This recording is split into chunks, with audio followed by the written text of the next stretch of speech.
ఈ మధ్య దీన్ని చాలామంది సేవకులు కూడా చక్కగా కాపీ కొడుతున్నారు, నేర్చుకుంటున్నారు, చెప్తున్నారు జనాలకి. ఇది వరకు చెప్పేవారు కదా, ఇది మంచి చూస్తున్నాను యూట్యూబ్లో టైటిల్ కనపడుతున్నాయి. నేను కొన్ని వందల సార్లు, అరే నాయన అవసరమా మనకి మెచ్యూర్ ఫంక్షన్లో, అవసరమా మనకి పెళ్ళిళ్ళు ఇంతంత ఖర్చులు పెట్టి, అవసరమా మనకి ఇంతంత ఖర్చులు, ఎన్నిసార్లు చెప్పాను నేను, కొన్ని వందల సార్లు చెప్పాను.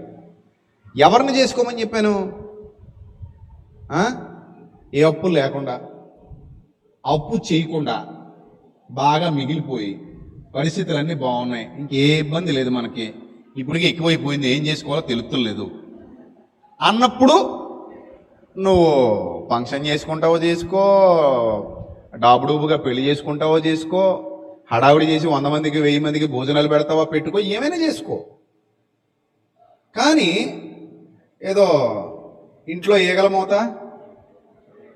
వీధిలో మధ్యలో మూత అన్నట్టు అవసరం ఆ మూతలు మనకి?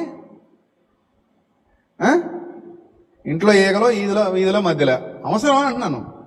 ఇది ఎవరికో చూపించుకోవడానికి చేసేది.